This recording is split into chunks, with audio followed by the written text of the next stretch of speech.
Hi, I'm Dan Holt. This is the Lorraine Church of Christ, where Alyssa Storm was attending, and she had an incurable disease called fibromyalgia, and she got cured of it. The Lord healed her, and I'll let her tell her own story. What happened to you? I started having the symptoms back in 2000, and actually it was 2001 I started having the symptoms. I started having like achiness, overtired. I had always battled with depression, but I was sleeping so much. Just going to class during graduate school would take everything out of me, and then it got harder and harder to bend down and pick things up, and I felt like I was being squeezed all over, like a weight was on me, and of course I was gaining weight because I couldn't do as much, so it was a vicious cycle of not being able to do anything, gaining weight, and it just was like a domino effect. And I went to the doctors, nobody could figure out what was going on, and then I was finally diagnosed with fibromyalgia, and they told me that it was a progressive disease and that there was nothing that could be done to prevent it. You could take vitamins and do this and that, but fibromyalgia is a terrible disease that causes burning, aching pain, and stiffness, so it makes you not want to do anything. And so I got the dog Mystic to try and to help me, because he used to help me balance, and he used to pick things up for me and give them to me when I dropped something, which was more and more frequent.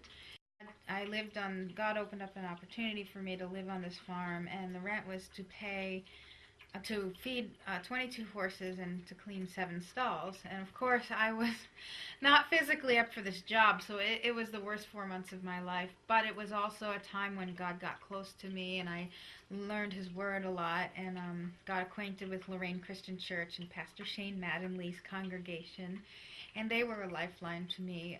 It was very difficult, and Mama Ann would come out and help me sometimes just because it was just so overwhelming, and I just kept getting sicker and sicker. It was cold in the winter.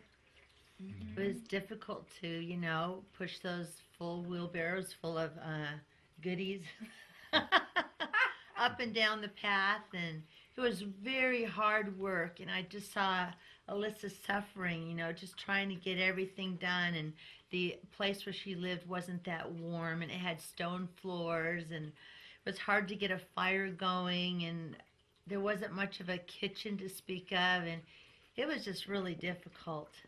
Mm-hmm. And so I would come out and help her once in a while, with the cleaning the stalls or whatever she asked me to do. And one time it was so bad, her back was hurting so bad that she could hardly move, and I had to help her in the shower. And it was at that time that I realized how bad her fibromyalgia was, because when I was washing her feet and her legs, it was like washing or trying to wash, 2x4s. Her feet just didn't move. They wouldn't, she was just stiff. It was terrible. And anyway, the Lord just had to be the one that got her through all this, because she was really bad off. And I look back, I used to just be out there. It would take me all day to feed the horses and clean, and then it was time to feed them again, but just shoveling and going, God is so good, and I could hardly lift that shovel. It just, sometimes he gives us strength. God is so good, and he answers prayers, and all I could think of, because I knew I was going to be moving to California, was I have to get to the Lighthouse Church. That's the church where I got saved, and I knew I was going to be a part of once I made the move. And I was in touch with friends and people down there at that church, and it just became a focal point for me. So just focusing on the Lord bringing me to that place. And it kept me going, because there was a point when I wanted to kill myself. The day that I got saved, I had forgotten to take the Zoloft, which was for depression, and I had taken that for 2 or 3 years. And that day that I went to the altar, Sunday after Thanksgiving of 2004, I just never took it again. I forgot to take it that day. Never needed to take it again. But when I lived on the farm, it was so tempting, because I always kept the bottle just in case, because I didn't understand about healing. And things just got so bad I couldn't understand it. And I remember finally, I think it was March of 2005, I lost my job because I couldn't keep up. And then the employer was trying to say lies about me, and I had to go through a whole unemployment trial, I guess, over the phone with a judge. And But that people was were, not with the horses. right, but they were coming against me. And so now I was stuck on this farm with no job, no income, nothing. And I took my pills and I went out by the pasture, and I just wanted to take them all. I was saying I could jump, I could take the pills, I could do this, and I decided I was just going to swallow this big bottle of pills and just end it because I didn't want to live anymore. And this one horse came up to me that usually knocked me over, but this time he didn't. He just stood there. It was like I saw something in his eye, and I heard the voice of the Lord. It said, please don't do that. Just give me a chance. Just please don't do that. And I just started to cry, and I screamed. I said, I choose you, Lord, over those pills. I choose you, Lord, over those pills. So I threw them in the garbage, and I've never taken another thing for depression. And God got me through it, and it was tough because the last 3 weeks, after my back went out and Mama Ann had to help me, she nursed me for 3 days, and I went back to the farm, but I couldn't stay there anymore. The lady was really nice, but I couldn't do it, and there was a big blow to my pride because I had been around horses my whole life, and I just was stripped of my singing. I felt like I got kicked in the back. I couldn't sing anymore, overweight, couldn't even be with the horses whom I loved. And so Mama Ann let me stay here for 3 weeks before moving to California, and during that time we had that whole unemployment trial. People were coming against me, and God came through with that and ruled in my favor. And that kind of helped, but just financially, everything was wrong. And the move to California was terrifying because I had to drive my car with an overloaded roof, an overloaded trailer, an overloaded car with 2 dogs. I shipped the cat. And I drove down I decided to make a vacation out of it. My mind was not where my body was. And I drove down U.S. Route 1, the Pacific Coast Highway, from Florence all the way, Yachats, all the way down to Santa Monica, where I live now. And in the pouring rain. The first night was pouring rain, and I stayed in Eureka the first night, and the first day I noticed there was blue smoke coming from the trailer, and the fenders had been put on the trailer. God just protected me. I had to have that fixed because it was loaded down, and when I hit a bump, the fenders would hit the tire. So God protected me. There was no damage to the tire. They fixed it. My parents sent money. God just softened their hearts to that. And I just remember that first night, freezing cold, stiff, could hardly move in a tent in the redwoods in Eureka, California, with a thunderstorm with lightning and thunder. Just clutching my Bible. I couldn't sleep, and I finally fell asleep. Woke up and the sun was shining, but it was a very, very difficult time all by myself. And all along the way, there were people at every campsite who would come out of nowhere and help me. It was so bizarre. There was a family with a camper, and the whole inside was white. Leather seats and white rugs.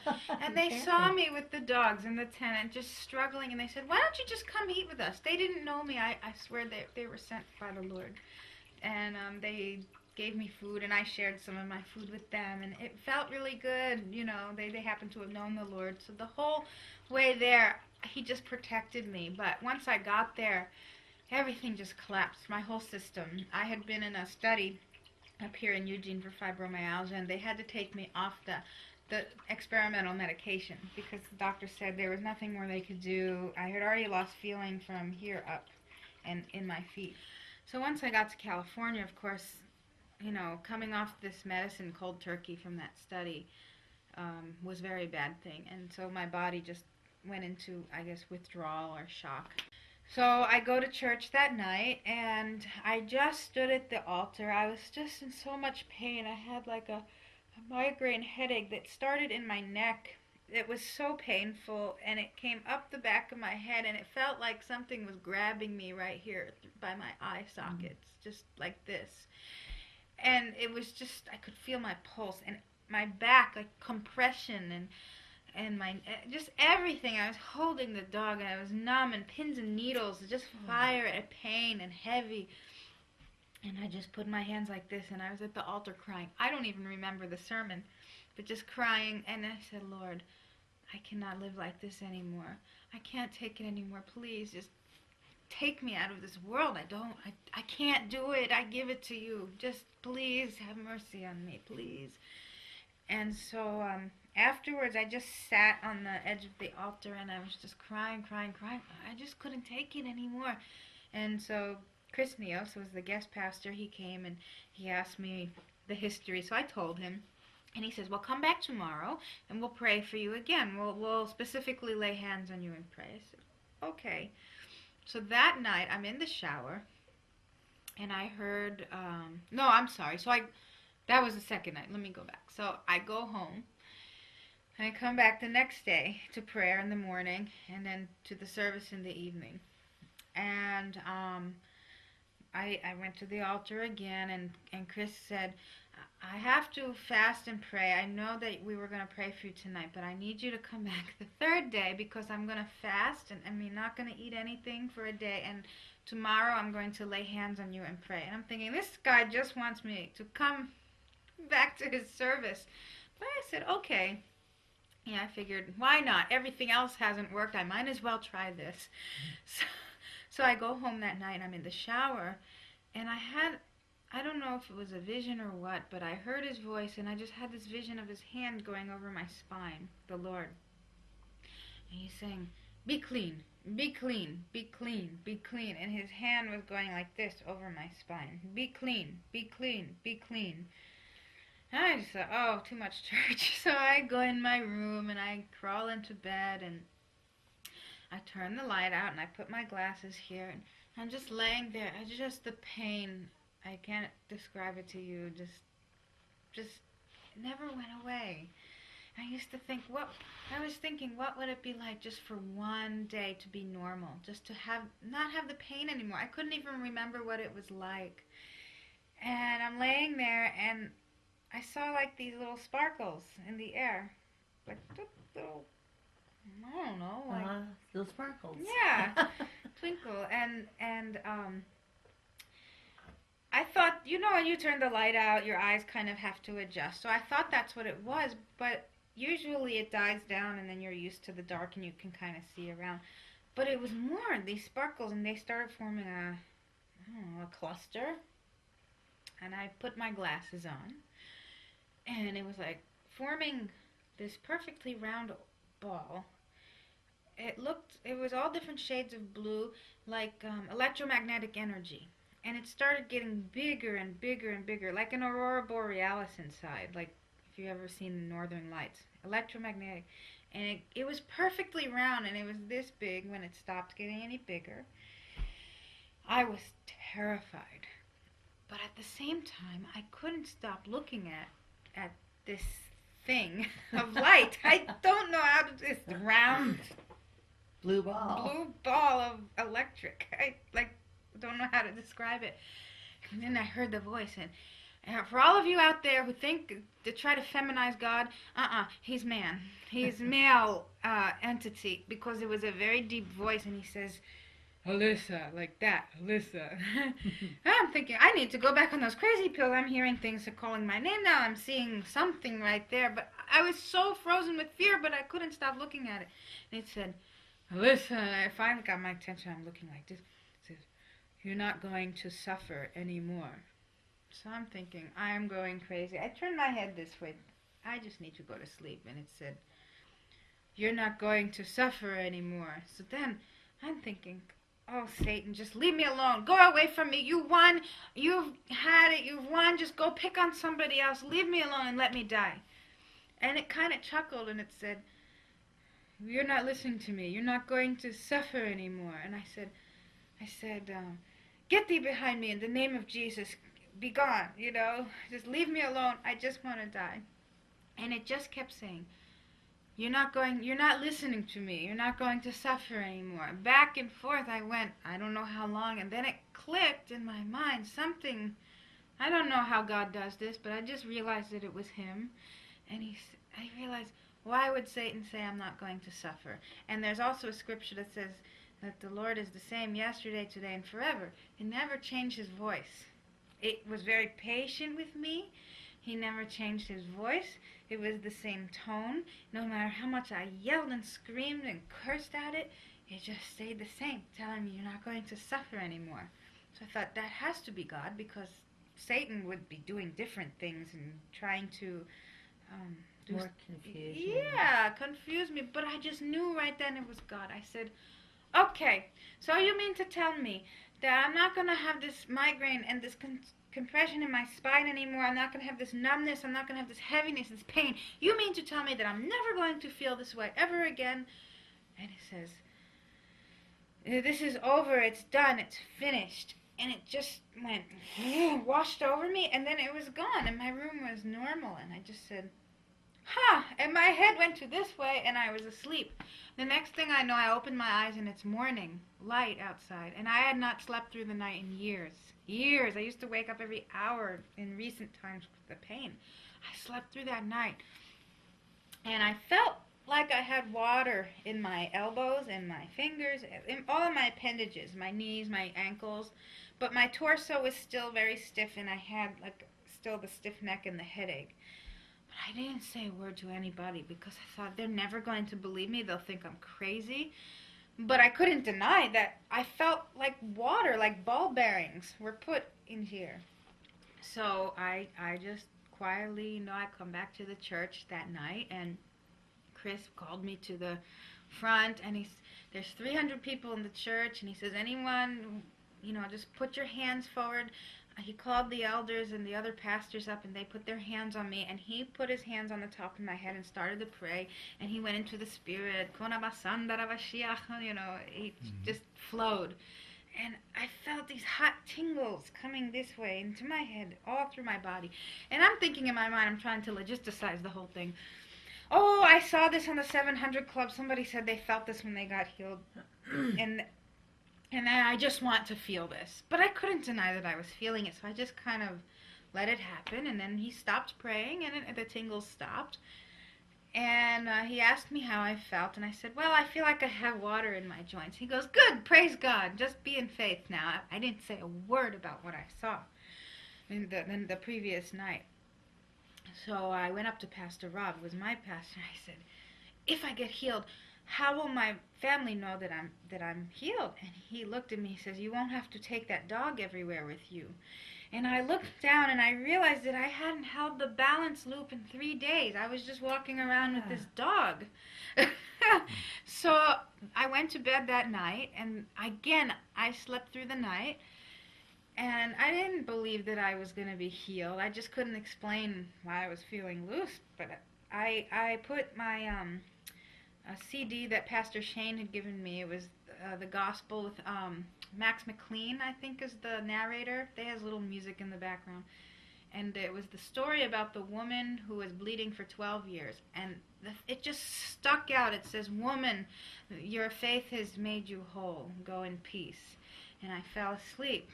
In the morning, I heard that same voice from the shower and from the lights that came in my room. Woman, thou art loosed, get up and walk. And I'm thinking, I woke up, I was like this. Woman, thou art loosed, get up and walk. Get up, walk. Woman, get up, walk. And I remember I moved, and I was breathing, but it didn't hurt. And I went like this. It was like, I felt like light as a feather. It was just gone. I don't know how to explain it. It's like the man, he says, I don't know, I was blind and now I see. I was heavy and now I was light. And I just kept hearing him say, get up and walk. So I come to the edge of the bed and I just stood right up. It was a miracle. I walked this way, I walked that way. I start testing it. I started screaming, and I was staying in a room in a family from the church, and the wife, Miss Mama Dal, I call her, Dal Vasily, is a nurse. And so I'm screaming. I go running into the house.